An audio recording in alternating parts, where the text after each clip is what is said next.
ധർമ്മപ്രമാണം. ധർമ്മപ്രമാണ വ്യവസ്ഥയ്ക്ക് ഒരിക്കൽ കൂടെ സ്വാഗതം.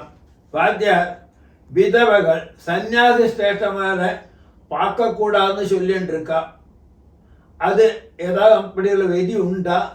இப்போ ഭർത്താവ് മരിച്ചിരിക്ക, ഭാര്യ ഇരിക്ക. അതേമാതിരി ചിലവാൾക്ക് ഭാര്യ മരണമടഞ്ഞിരിപ്പ, ഭർത്താവ് ഇരിപ്പ, വിധുരൻ ചൊല്ലുക. വിധുരനും വിധവയും അപ്പടിയാക്ക ഒരു പ്രൊസീജർ. ഇവ സന്യാസി ശ്രേഷ്ഠാളെ പാക്കപ്പാങ്കിലേന്നോ ഇല്ല സന്യാസി ശ്രേഷ്ഠ ഇവാളെ പാക്കപ്പാങ്കിലേന്നോ ഒരു വിധിയെ കിടയാത്. സന്യാസി ശ്രേഷ്ഠാളെ പുറത്തു വരിക്കും എല്ലാരും പാക്കുന്ന സമയത്തില് എല്ലാമേ തിരിച്ചാച്ച്. അവര് സുഖലോഭങ്ങളെല്ലാം തിരിച്ചാച്ച്. ഒന്നുമേ വേണ്ട അവർക്ക് എ സിയും വേണ്ട, കാറും വേണ്ട, പ്ലെയിനും വേണ്ട, ഒന്നും വേണ്ട. എല്ലാം ജനങ്ങളെല്ലാം അവ സമമാത്താൻ പാക്കറാറ് നടത്താം. ചുരുക്കത്തില് അവരതിൽ വന്ന് ഇതിൽ വന്ന് എല്ലാ ജനങ്ങൾക്കും അനുഗ്രഹം പണ്ടാൻ ഭഗവാനുടെ രൂപത്തിലെ നിത്യ തപസ്യായിരിക്കാൻ.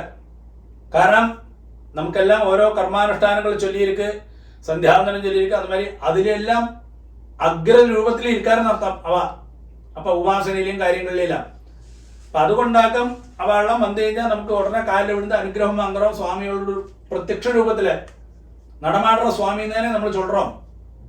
അപ്പൊ അന്ന സമയത്തിലെ വിധവകൾ പാക്കപ്പാങ്കലെ, വിധുരൻ പാക്കപ്പാങ്കലെ, സന്യാസികളെന്ന് അപ്പടി ഒരു വിധിയെ കിടയാതെ നടത്താം. അപ്പൊ അതെല്ലാം ചുമ്മാ ഒരു പാട്ടി പ്രമാണ. ആരാതെ ചുമ്മാ എന്നതിനകത്ത് ചിലപ്പോ അസൂയായിരിക്കും, കുശുമ്പിരിക്കും. അവള് അപ്പടി അപ്പൊ അവള് വരണ്ടാ വേണ്ടിട്ട് അപ്പടി ഒതുക്കി വെക്കാത്തവളെ അന്നമാതിരി ഒരു കാറ്റഗറിയില് അതെല്ലാം പെടുത്തപ്പെട്ടും. അപ്പൊ അതൊന്നും കണക്കാക്കവേ വേണ്ട.